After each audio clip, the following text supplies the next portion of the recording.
자, 안녕하세요. 유상호 선생님의 온라인 국어 수업 시간입니다. 자, 우리가 지난 시간에 푸른시와 초록구가 화장장 건립에 입장 차이가 있어서 협상이 필요하다. 뭐 이런 얘기를 했었던 것으로 기억합니다. 교과서에서 319쪽이었죠. 자, 그런데 이런 이야기를 했던 것 같습니다. 물론 뭐 반마다 조금 차이가 있었을 수 있겠지만 자, 푸른시와 초록구 주민들이 협상장에 들어갈 때 아무런 준비 없이 협상장에 들어가게 되면은 협상이 원활하게 진행되지도 않을 것이고 협상 과정에서 양보하면 안 되는 부분을 양보해서 협상을 통해서 큰 손해가 생기거나 아니면은 자신이 원래 추구하고자 했던 협상의 목표를 달성하지 못하게 될 수도 있다. 뭐 그런 얘기를 했었던 것 같습니다. 그래서 협상장에 들어가기에 앞서서 준비를 해야 되는 부분들이 있다라고 이야기를 했는데 그 협상을 하기 앞서서 준비해야 되는 것이 여기 319쪽 표에 나타나 있다라고 얘기를 했었습니다. 자, 어떤 바는 요거 봤었겠지만 안 본 바도 있기 때문에 요거를 확인하고 난 다음에 다음 프린트물로 나가보도록 하겠습니다. 자, 그러면 푸른시와 초록구 측의 협상 주체들은 어떤 것들을 준비해 와야 될까요? 여기 표에 세 가지 항목들이 나타나 있습니다.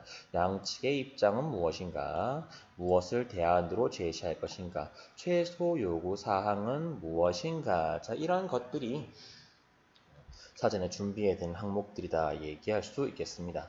먼저 푸른시 측의 입장이 무엇인지 확인을 해보겠습니다. 푸른시는 화장시설 부족으로 화장장 건립이 반드시 필요하다라는 것을 자신의 입장을 명확하게 해하고 가야겠죠.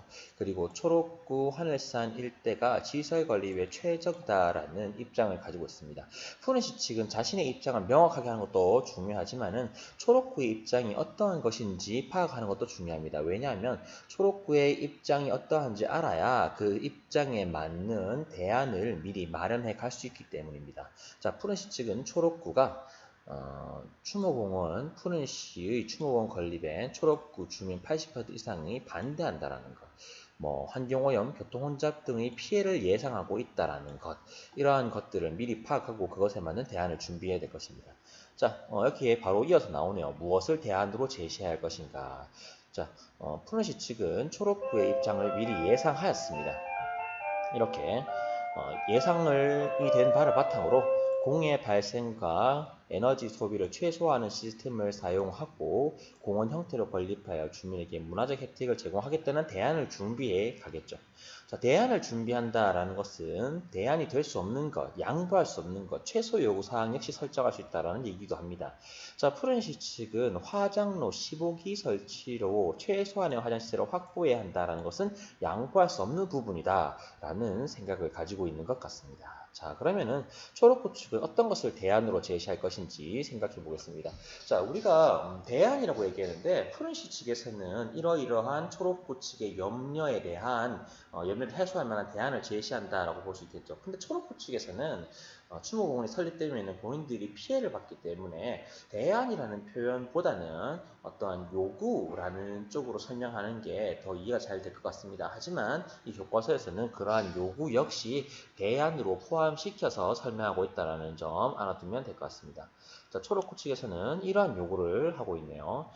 화장시설 건립을 수용하되 화장시설 건립은 수용할 것 같습니다. 대신 화장장 이외의 시설을 최소화해 줄 것을 요구할 것 같습니다. 국민 피해 보상 차원에서 생활 편의시설 유치를 요구할 것 같습니다. 자, 이러한 요구를 한다라는 것을 교과서에서는 대안으로 포함시켜서 설명하고 있습니다. 자, 이러한 것이 대안이라면은 초록구 측에서도 양보할 수 없는 최소 요구사항이 존재하겠죠. 이러한 것을 요구하고 있습니다. 화장시설이 친환경적으로 운영돼야 한다. 맞습니다. 이런 것을 양보할 수 없는 부분으로 하고 있는 것 같고 초록구의 의료시설을 유치해 줄 것을 최소 요구사항으로 제안하고 있습니다. 자, 이렇게 푸른시와 초록구 측은 양측의 입장을 확인하고 자신의 요구 및 대안을 설정하고 양보할 수 없는 최소 요구사항을 설정하는 것으로 협상을 미리 준비하고 있습니다. 이러한 준비가 충분하게 이루어지지 않는다면은 협상이 원활하게 이루어지지 않거나 목표를 달성하지 못하거나 아니면은 협상을 통해서 큰 손해를 입을 수도 있겠죠. 자, 이러한 것들을 파악하고 난 다음에 이어서 320쪽에 있는 본격적인 협상 내용을 보지 않고 요건 다음 시간에 보겠습니다. 이번 시간에는 선생님이 첨부 파일로 제시한 협상의 개념 정리 부분 확인하는 것으로 수업을 마무리하도록 하겠습니다. 자, 선생님이 협상의 개념 정리 첫 번째 항목에 의사소통을 제시했습니다. 왜 의사소통을 제시했느냐면은 협상이라고 하는 것은 일종의 의사소통입니다. 따라서 의사소통이 가지고 있는 일반적인 특성을 협상이 마찬가지로 가지고 간다라고 생각할 수 있겠네요. 따라서 의사소통의 특징을 보는 것이 곧 협상의 의사소통의 특징이라고 얘기할 수 있을 것 같습니다. 자, 그러면은 의사소통에 어떠한 특징, 우리가 생각해야 될 점들이 있는지 확인해 보도록 하겠습니다. 먼저 의사소통의 요소 보도록 하겠습니다. 의사소통의 요소 크게 네 가지 들고 있습니다. 화자, 청자, 메시지, 상황과 맥락을 의사소통의 요소로 제시하고 있습니다. 당연히 화자가 누구냐에 따라서 의사소통이 달라지고 있습니다. 말하고 있는 사람이 선생님이거나 아니면 교장 선생님이거나 아니면 여러분들 친구거나 아니면 여러분들 직장 상사거나 뭐 누구냐에 따라서 의사소통이 크게 달라진다는 거 여러분들이 충분히 이해하고 있을 겁니다. 청자 역시 마찬가지입니다. 선생님이 여러분들에게 이야기를 할 때 그리고 이제 29개월 선생님 딸에게 얘기할 때 분명히 의사소통이 다른 방식으로 이루어지겠죠. 메시지에 따라서 의사소통이 달라지는 것도 당연한 이야기입니다. 메시지 내용이 농담, 우스갯소리 라는 것과 일때 혹은 업무 지시, 회의 내용일 때 의사소통이 분명히 달라질 겁니다. 상황과 맥락 역시 마찬가지입니다. 예를 들어서 여러분들이 여기 설명을 일단 읽어볼까요?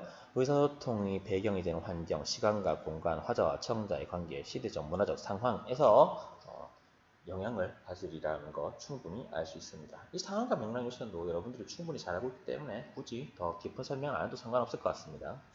자, 그렇다면은 이러한 의사소통의 과정, 계획하고 준비하고 실제로 표현하는 그러한 의사소통의 과정에서 점검과 조정이 필요하다라고 얘기를 하고 있습니다. 왜 그러한지 한번 생각을 해볼게요. 자, 일단 읽고 넘어가겠습니다. 듣기와 말하기 과정의 점검과 조정의 필요성, 듣고 말하기를 계획하고 조정하는 과정, 표현하고 전달하는 과정을 지속적으로 점검, 조정해야 한다라고 이야기하고 있습니다. 그래야 상황과 목적에 맞게 효과적으로 의사소통을 할 수 있을 것입니다. 쉽게 생각을 해보죠. 자, 여러분들이 나중에 소개팅 같은 걸 나간다고 생각을 해보겠습니다. 여러분들이 어떠한 소개팅 자리에 나갈 때 처음에는 소개팅을 하고 싶지 않았어요. 근데 친구가 너무 간곡하게 부탁을 해서 억지로 소개팅 자리에 나가게 됐다고 생각했을 때 여러분들은 분명히 적당히 시간이나 때우고 와야지. 적당히 말 상태나 해주고 와야지. 빨리 집에 돌아와야지. 이러한 목적을 가지고 여러분들이 그러한 상황에 맞는 목적을 설정하고 소개팅 자리에 임하게 될 겁니다. 자, 그런데 상황이 조금 달라졌어요. 예를 들어서 아무 생각 없던 소개팅 자리에 너무나 예쁘거나 잘생긴 상대방이 나왔다. 너무나 마음에 든다. 그러면은 어떻게 해야 될까요? 여러분들의 말하기 방식, 여러분들의 준언어, 비언어적 표현, 그리고 심지어 여러분들이 그 자리에 나가서 수행하고자 했던 의사소통의 목적 역시 변화할 수 있겠죠. 따라서 여러분들이 말하는 과정, 계획하는 단계, 준비하는 단계, 실제로 표현하는 단계의 전체적인 과정에서 지속적으로 여러분들의 의사소통, 말하기, 듣기 이런 것들을 점검하고 조정해야 한다는 걸 충분히 잘 이해할 수 있습니다. 자, 그러면은 말하기 부분 보도록 하겠습니다. 말하기의 목적과 상황, 청자의 지식과 수준, 감정과 태도 이러한 것들을 고려해야 할 겁니다. 이래서 내용을 마련하고 청자의 수준과 반응에 맞게 말하기 방식과 태도를 조정해야 합니다. 자, 구체적인 내용 밑에서 줄치면서 보겠습니다. 말하기의 목적과 상황을 고려해서 말해야 되고요. 청자의 지식 수준, 감정과 태도를 고려해서 말해야 되고 언어적 표현뿐만 아니라 준언어, 비언어적 표현 역시 점검하면서 말해야 됩니다. 자, 준언어, 비언어는 선생님이 설명을 한 적 분명히 있습니다. 자, 준언어 같은 경우에는 말하기의 빠르기, 억양, 세기, 혹은 높낮이 이런 것들을 준언어 라고 얘기하고 비언어는 입이 아닌 다른 신체로 표현되는 것, 눈빛, 표정, 자세, 태도, 손짓 이런 것들을 비언어라고 얘기를 합니다. 이런 것들 역시 여러분들이 적절히 점검을 하면서 의사소통에 임해야 할 것입니다. 듣기도 마찬가지입니다. 크게 다르지 않습니다. 듣기도 의사소통 목적에 유의하면서 듣고 있는지, 상황과 맥락을 고려하면서 화자의 의도를 잘 파악하고 있는지, 적절하게 반응하는지 등을 점검하고 조정하면서 듣습니다. 그리고 듣기 과정 역시 점검 조정해야겠죠. 이 부분 읽고 넘어가겠습니다. 상황과 맥락을 고려하면 듣는다. 담화의 목적과 의도를 고려하며 듣는다. 적절하게 반응하며 듣고 있는지 점검하며 듣는다. 자, 이런 것들 여러분들이 생각하면서 의사소통을 임해야 되고, 여러분들이 상황에 맞게 혹은 청자, 화자, 메시지, 맥락에 맞게 여러분들의 의사소통 과정을 점검, 조정을 지속적으로 하면서 의사소통에 임해야 한다는 거 잘 이해할 수 있을 겁니다. 자, 그러면은 협상에서의 협력적 의사소통 한번 생각을 해보도록 하겠습니다. 자, 선생님이 이미 설명을 한 적이 있을 겁니다. 협상의 의사소통은 굉장히 경쟁적이면서도 동시에 매우 협력적인 의사소통이다라고 이야기를 했을 겁니다. 경쟁적인 부분은 나의 이익을 내가 협상을 통해서 얻어야 되기 때문에 나의 목표를 실현시켜야 되기 때문에 경쟁적이다라고 할 수 있겠죠. 특히 상대방의 이익과 나의 이익이 겹칠 경우에 충돌할 경우에 그 경쟁성이 더 높아지겠죠. 하지만 자신의 이익만 내세워서는 협상이 원활하게 진행되지 않는다라고 이야기했습니다. 심지어 더 큰 이익을 서로가 나눠 가질 수 있는데 더 큰 이익을 서로 나눠 가지지 못하게 될 수도 있습니다. 이 부분에 대해서는 선생님 나중에 설명하도록 하겠습니다. 그래서 어쨌든 협상을 충분히 성공시키고 자신의 목적을 달성시키고 협상을 원활하게 진행하기 위해서는 협력적인 의사소통 역시 매우 중요하다고 했습니다. 그렇다면은 우리가 협력적으로 의사소통할 때는 어떠한 방식으로 의사소통해야 되는지 여러분들이 읽으면서 확인해 보겠습니다. 협상에서 당사자들은 서로에게 이익이 되는 합의를 위해, 주시겠습니다. 서로에게 이익이 되는 합의를 위해 적대적인 관계여서는 안 됩니다. 적대적인 관계가 되면 목표를 달성하거나 협상을 이끌기에 굉장히 힘들어지겠죠. 동반자로서 협력적 관계를 맺어야 합니다. 심지어 상대방과 나의 이익이 겹치더라도 협상장에서는 적대적인 관계가 아니라 협력적 관계를 유지해야 됩니다. 그러기 위해 상대방과 실질적인 양보를 주고받아야겠죠. 나의 이익만 추구해서는 안 됩니다. 상대방의 이익도 어느 정도 챙겨줘야 되고 양보해줄 수 있는 건 양보를 해줘야 될 겁니다. 우리 이미 그런 부분에 대해서 살펴보았습니다. 그것뿐만 아니라 줄치겠습니다. 상대방을 배려하고 존중하는 언어적 표현과 비언어적 표현을 적절하게 사용해야 됩니다. 동반자로서 협력적 관계를 맺는데 언어, 의사소통이 얼마나 중요한지 여러분들은 충분히 잘 이해하고 있습니다. 따라서 그러한 협력적인 관계를 구축하기 위해서 여러분들은 언어, 비언어, 준언어적인 표현을 적절하게 사용하고 하여서 상대방이 협상장에 협력적으로 임하고 서로 배려하는 관계를 구축할 수 있게끔 해야겠죠. 자, 그러기 위해서 구체적인 방법 살펴보도록 하겠습니다. 협상의 목적, 상황을 고려해서 말할 내용을 말하고 그리고 상대의 입장을 인정하고 의견을 존중하고 있음을 보여줍니다.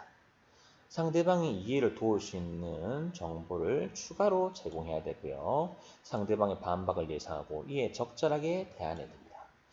협상의 진행에 따라 원안을 적절하게 수정하여 대안을 제시하고 준언어적 표현과 비언어적 표현을 적절하게 사용하여야 할 겁니다. 예를 들어서 한번 설명해 보겠습니다. 선생님이 선생님 집 아기를 아침에 어린이집에 데려다 줘야 됩니다. 자, 보통 이런 경우에 선생님이 선생님 집 아기와 의사소통을 나눌 때 그 의사소통의 목적은 선생님 집 아기를 어린이집에 데려다 주는 것이 목적이겠죠. 근데 상황은 시시각각 변합니다. 어떤 날은 아기가 어린이집에 잘 가주는 반면 어제 잠을 설쳐서 아침에 몹시 기분이 나쁘거나 잠이 많이 온다면은 상황이 변화했다 하시겠죠. 그러면 그러한 상황에 맞게끔 선생님은 선생님의 말하기 방식을 변화시켜야 할 겁니다. 자, 상대방의 입장을 인정하고 의견을 존중해 줘야겠죠. 어떤 식으로 해야 될까요? 어제 잠을 잘 못 자서 기분이 나쁘구나. 어린이집 가기 싫구나. 어떻게 하면은 어린이집에 갈 수 있겠니? 어떻게 하면 기분이 좋아지겠니? 눈을 맞추고 자세를 낮추고 부드러운 말투로 기분을 좀 달래줄 필요가 있겠죠. 이렇게 상대방의 입장을 인정하고 의견을 존중해야 될 것 같습니다. 상대의 이해를 도울 수 있는 정보를 추구한다. 오늘 어린이집 가면 맛있는 간식이 나온대. 어린이집 선생님이 재미있는 놀이 해주실 거야. 오늘 그동안 안 나왔던 친한 친구 누가 어린이집에 나온대. 이러한 정보를 추가해 줄 수 있겠죠. 뭐 그 이외에 뭐 기분을 좋게 해주기 위해서 어떠한 양보를 해줄 수 있는 부분도 있을 겁니다. 어린이집 가면 사탕을 하나 줄게. 뭐 이런 것들도 선생님이 제안을 할 수 있겠죠. 그리고 협상의 진행에 따라서 원안을 수정할 수도 있습니다. 선생님 집 애기가 아빠 사탕 하나 말고 3개 주세요. 그러면은 3개는 너무 심하니까 사탕 2개 줄게. 이런 식으로 원안을 적절히 수정해서 대안을 제시할 수 있을 겁니다. 자, 이런 식으로 협력적인 의사소통을 추구할 필요가 있다는 거죠. 자, 그러면은 이러한 의사소통, 협력적인 의사소통이 어떤 것인지 알아본 다음에 구체적인 협상의 내용을 살펴보도록 하겠습니다. 자, 먼저 협상의 개념, 우리 교과서에서 살펴보았습니다. 교과서에서 봤으니까 더 보지 않아야 될 것 같습니다. 협상의 중요성 보도록 하겠습니다. 협상의 중요성은 충돌을 최소화하는 의사소통이라는 겁니다. 갈등을 합리적으로 해결할 수 있고요. 관계를 조화롭게 유지하고 그리고 개인이나 집단의 불편을 최소화한다는 데서 중요성이 있습니다. 자, 우리나라 말 중에 협작분이라는 말이 있어요. 협작분. 자, 협상가라고 하는 좋은 단어도 있는데 우리나라 말에서는 협작분이라고 하는 나쁜 의미를 담은 단어를 통해서 협상의 의미, 협상의 어떤 가치를 예전부터 좀 낮게 보는 그런 문화가 있었다라고 합니다. 선생님 잘 모르겠습니다만. 근데 서양에서 그렇지 않았다고 합니다. 이 협상이라고 하는 것이 얼마나 중요한지 잘 파악하고 있었다. 그래서 이 협상가를 기르는데 굉장히 공을 들였다라고 이야기를 합니다. 그래도 그럴만한 것이 여러분들이 지금 이 협상이라고 하는 것의 중요성을 보고 있듯이 이해 당사자들, 개인과 집단들의 충돌을 최소화하고 갈등을 합리적으로 해결하고 관계를 조화롭게 유지하고 불편을 최소화할 수 있다는 굉장히 매력적인 의사소통의 유형이라 할 수 있죠. 여러분들이 협상을 잘 할 수 있게 된다면 아마 많은 부분에서 여러분들이 평생을 두고 많은 부분에서 큰 이익을 얻을 수 있을 것 같아요. 여러분들이 인간관계라든가 아니면 여러분들 나중에 연봉협상이라든가 뭐 이런 다양한 분야에서 여러분들이 혹은 여러분들 회사에서 뭐 계약을 한다거나 뭐 이런 것들 다양한 분야에서 여러분들의 능력을 키울 수 있을 것 같습니다. 따라서 여러분들이 협상의 기술이 어떤 것이 있는지, 협상의 요령은 무엇인지, 협상에서 여러분들이 취해야 할 태도는 무엇인지를 잘 파악하는 게 아마 굉장히 여러분들한테 많은 도움이 될 것 같아요. 자, 구체적인 건 나중에 천천히 보도록 하고 협상의 성립 요건 보도록 하겠습니다. 자, 협상 참여자가 반드시 협상에서 있어야겠죠. 갈등 상황이 존재하지 않는다면 협상 역시 필요가 없을 것입니다. 그리고 협상은 반드시 행위의 의무가 따라오게 되어 있습니다. 협상은 공동 목표를 추구하며 합의 결과를 이행하는 협상 참여의 의무가 반드시 따라옵니다. 좀 전에 예를 계속 이어가겠습니다. 선생님과 선생님 딸이 사탕 2개를 주면 어린이집에 가기로 협의를 했습니다. 협상 결과에 합의를 했어요. 자, 근데 선생님 집 애기가 사탕 2개를 다 먹더니 아빠 어린이집 안 갈래요. 이거는 행위의 의무를 어긴 거예요. 그렇죠? 협상 참여자의 의무를 다하자는 겁니다. 자, 이렇게 하면 안 된다는 거예요. 이건 굉장히 기본적인 의무 행위를 어긴 거예요. 협상의 기본적인 태도에 어긋나는 겁니다. 물론 선생님의 애기는 아직 어리기 때문에 그럴 수도 있겠지만은 여러분들이나 선생님이나 성인이 절대 그렇게 해서는 안 됩니다. 기본적인 의무사항이라 할 수 있습니다. 기본적으로 생긴 의무니까 이런 것이 반드시 있다는 거 여러분들이 알아두고 넘어가도록 하겠습니다. 협상의 절차 보겠습니다. 시작 단계, 그리고 조정 단계, 해결 단계 보도록 하겠습니다. 문제에 대한 기본 입장을 서로 확인한다. 선생님은 어린이집에 가자. 선생님 집 애기는 가기 싫어요. 갈등의 원인을 분석하겠습니다. 어제 잠을 설쳐서 기분이 나빠요. 문제 해결의 가능성 확인하겠습니다. 기분이 좋아지면 어린이집에 갈 수 있겠니? 그렇대요. 문제 해결 가능성이 있는 것이죠. 조정 단계 보겠습니다. 문제를 확인하여 상대의 처지와 관점을 이해해야 되겠습니다. 아빠, 사탕을 먹으면 기분이 좋아질 것 같아요. 구체적인 제안이나 대안을 상호 검토하여 입장차를 좁힌다. 그럼 아빠가 사탕을 줄 테니까 어린이집에 가겠니? 아빠, 사탕 3개가 필요한 것 같아요. 해결 단계가 있습니다. 최선의 해결책을 제시해야 됩니다. 그럼 우리 2개로 협의를 보자. 이렇게 해서 타협과 조정으로 최선의 해결책을 마련하고 합의하면 됩니다. 사탕 2개 먹고 어린이집 가는 것으로 합의하면 되겠죠. 자, 이런 식의 협상의 절차가 존재한다는 거 여러분들이 이해하면 될 것 같습니다. 다음 봅시다. 협상과 협상, 토론, 토의의 비교 보도록 하겠습니다. 협상의 목적은 양보와 조정을 통해서 구체적인 타협안을 찾고 공동의 이익을 추구하는 하여서 문제를 해결하는 것이 협상이라 할 수 있습니다. 이미 설명했다시피 경쟁적이고 협력적이죠. 그리고 입장 조정을 통해서 문제를 해결하고 논쟁과 협의가 동시에 존재하는 그러한 의사소통이다라고 얘기할 수 있습니다. 하지만 토론을 생각해 볼게요. 우리는 토론을 이미 배웠습니다. 토론의 경우에는 경쟁적이지만 협력적인 것은 없습니다. 상대방을 설득하고자 하지 상대방을 도우려고 하는 것이 토론이 아니에요. 자, 토론은 상대방을 나의 있다를 주장하고 내 주장으로 상대를 설득하는 것이 목적입니다. 그래서 내 주장을 양보하지 않습니다. 그리고 토론은 쟁점에 대한 논쟁만 있을 뿐이지 협의하지 않습니다.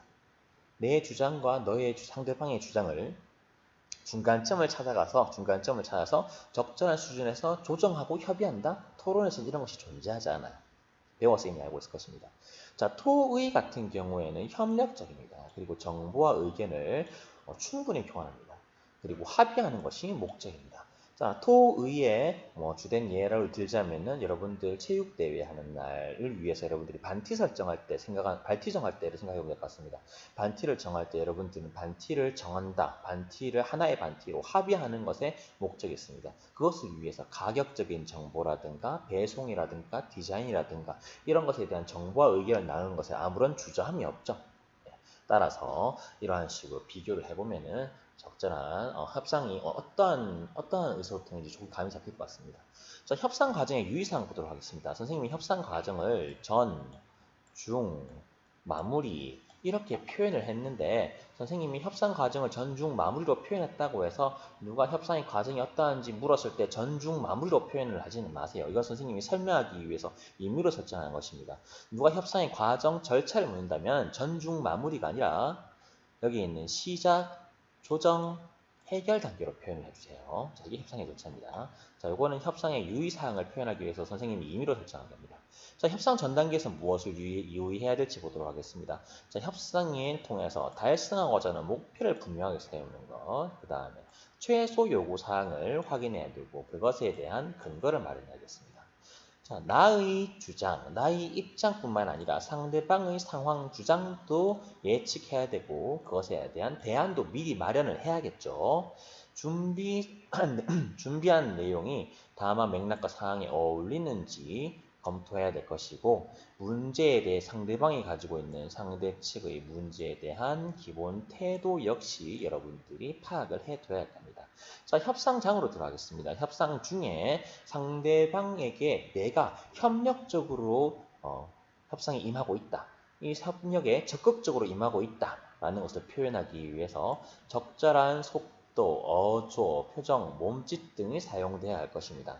이것이 적절하지 않다면은 상대 측은 내가 협상에 적극적이지 않구나. 협상에 임할 마음이 없구나. 라고 생각을 할 수 있습니다. 그래서는 안 되겠죠. 내가 협상에 적극적으로 임하고 있고 협의하는데 적극적으로 임하고 있다. 충분히 나는 협상할 마음이 있다는 것을 표현해 줘야 될 겁니다.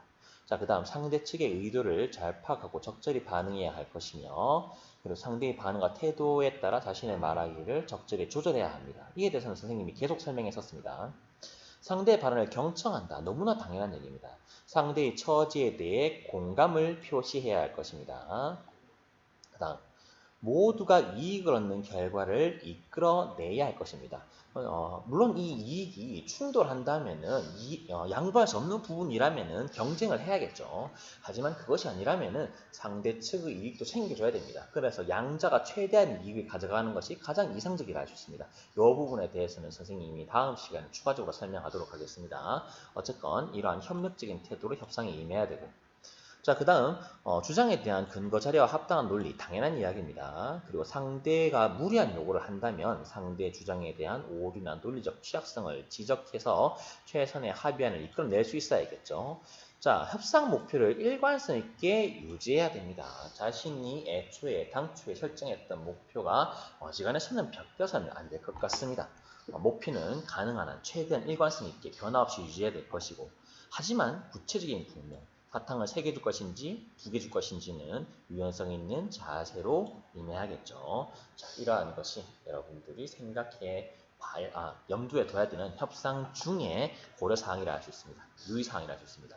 협상 마무리 단계에서 생각해 보겠습니다. 협상 마무리 단계에서는 협상을 통해서 이야기를 나눴던 쟁점들을 쭉 모아서 모두 적절하게 검토되었는지 합의가 이루어져야 할 것입니다. 쭉 검토를 해봐야 될 거예요. 자, 그 다음 협상으로 합의된 내용이 협상을 하지 않았을 때보다 더 좋은 것이어야 됩니다. 만약에 협상을 하지 않는 편이 더 좋았다면, 협상을 하지 않는 편이 더 좋다고 생각된다면 여러분들은 합의를 할 필요가 없겠죠. 협상장에서 합의하지 않고 그냥 나가면 됩니다. 반드시 합의해야 되는 것은 아닙니다. 그 다음 구두 합의보다는 서면 합의로 종결을 하는 것이 합의 내용에 대한 혼란이나 오해를 방지하는 데 도움이 된다라고 할 수 있겠습니다. 선생님 같은 경우에도 이렇게 쓰는 게 훨씬 나았겠죠. 사탕 2개 먹고 어린이집 가는 거야? 응? 이라고 하는 것을 계약서로 표현을 했다면, 사탕 2개 먹고 어린이집 안 갈래 라고 하는 이야기를 듣지 않아도 됐었겠죠. 물론 29개월이니까 아무 소용없을 것 같긴 합니다만 성인과 성인의 협상에서는 충분한 효력이 있을 것 같습니다. 자, 협상의 전략 보도록 하겠습니다. 오늘 수업의 마지막 내용입니다. 협상의 전략, 이런 것들이 있습니다. 합의가 불가능할 경우 제3자 조정안. 그러니까 자, 나와 상대방의 주장이 좁혀지지 않는다면 중재해줄 사람이 필요하겠죠. 중재해줄 사람을 모셔놓고 적절한 중재안을 마련해달라고 얘기할 수도 있습니다. 협상 상대방을 교체하는 방식도 있습니다. 예를 들어서 여러분들이 대학교에 가서 이제 자취방을 구해야 되는데, 자취방을 구하기 위해서 들렀던 부동산에서 적절한 대안을 듣지 못한다면은, 적절한 방을 찾지 못한다면은 다른 부동산 중개인을 찾을 수 있겠죠. 이렇게 협상 상대방을 교체할 수도 있습니다. 이러한 방식이 가능하다는 것을 알아둘 필요가 있고요. 그 다음 의제 바깥 사안을 끌어들이기. 자, 쟁점이 되는 의제에 매달리지 않고 다른 사안을 끌어들여서 본래의 의제를 해결할 수 있습니다. 예를 들어서 자, 여러분들이 자취방을 구하기 위해서 부동산 중개인을 만났습니다. 자, 근데 이 방이 조금 아쉬워요. 예를 들어서 월세가 조금 비싸다고 하겠습니다. 월세가 좀 비싼 문제가 있다면 다른 사안을 끌어들일 수 있겠죠. 예를 들어서 도배를 새로 해준다든가, 아니면은 부동산 중개료를 깎아준다든가, 이러한 다른 사안을 끌어들여서 본래 의제를 해결할 수도 있습니다. 호혜성의 법칙 보겠습니다. 호혜성의 법칙은 상대방에게 호의를 베풀면 상대방은 그것을 갚아야 한다는 의무감 혹은 그러한 심리를 가지게 될 것이고, 따라서 나와 합의하는데 좀 더 적극적으로 나올 수 있겠죠. 그렇게 먼저 호의를 베풀고 나중에 자신의 요구를 관철하려는 전략을 호의성의 법칙이다라고 얘기할 수 있습니다. 그래서 부동산에 처음 들어가면은 어떻게 얘기합니까? 제일 먼저 바카스도 따주고 커피도 타주고 녹차도 타주고 칭찬도 해주고 그러는 거예요. 자, 이렇게 호혜성의 법칙이 있다라고 할 수 있습니다. 이 부분도 나중에 교과서 본문 들어서 더 구체적인 얘기 보도록 하겠습니다. 약점을 강점으로 바꾸기 얘기하겠습니다. 약점을 강점으로 바꾸기. 자, 자신의 약점을 솔직하게 인정하고 얻을 수 있는 효과가 2가지가 있습니다. 신뢰를 얻을 수 있고요. 그리고 자신의 주장을 강하게 인식시킬 수 있습니다. 예를 들어서 부동산에 들어갔는데 이런 식으로 얘기가 된다고 하겠습니다. 지금 이사철이 지나서 남은 방이 별로 없어요. 그럼 분명히 약점입니다. 자, 약점을 정확하게 얘기함으로써 신뢰를 얻을 수 있겠죠. 하지만 이것이 오히려 강점이 되는 수가 있습니다. 방이 별로 없으니까 내가 방 몇 개 안 보여주더라도 그 중에서 골라야 될 거야 라는 식의 인식을 심어줄 수도 있는 거죠. 무슨 얘기인지 이해될 겁니다. 다음 보겠습니다. 객관적인 기준 제시하게 보겠습니다. 제안이 공정하다고 생각할 수 있는 기준을 제시해야 됩니다. 이 방이 조금 비쌀 것 같은데요. 그럼 다른 방도 계속 지속적으로 보여주는 거죠. 자, 더 비슷한 수준의 방이 더 비싸거나 비슷한 수준에서 매물로 나와 있다는 걸 보여준다면은 내가 제시했던 그 부동산에 혹은 그 원룸에 월세가 적절한 수준이라는 것을 이해할 수 있겠죠. 이렇게 적절한 기준을 제시하는 것도 좋은 전략이라 할 수 있겠습니다. 상대방이 좋은 제안을 제시하기 전에 먼저 제시하기. 그러면 협상을 주도할 수 있을 것입니다. 합의 가능 영역을 벗어나지 않기. 협상을 수락하는 것보다 거부하는 것이 더 큰 손실을 가져오지 않도록 해야 한다. 만약 협상을 수락하는 것이 더 큰 손실을 가져온다면 어떻게 해야 됩니까? 여러분들은 그 협상장에서 나오는 게 좋겠죠. 합의하지 않는 편이 더 나을 겁니다. 동시에 복수의 제안을 하여 일괄적으로 제안 타결하기. 동등한 가치를 지닌 둘 이상의 의지를 한 번에 묶어 제한하는 방식이다 하겠습니다. 조금 전에 이와 비슷한 얘기를 했었습니다. 월세는 비싸지만 다른 의지를 한 번에 묶어가는 거죠. 자, 도배를 새로 해준다든가 아니면은 복비를 그러니까 부동산 중개를 깎아준다든가 다른 의지를 한 번에 묶어 제한함으로써 그 비싼 월세를 지불하는 것에 대한 반감을 누그러뜨릴 수 있습니다. 자, 이러한 방식이 가능하다는 것이고 마지막으로 상대방의 결정돕기 보도록 하겠습니다.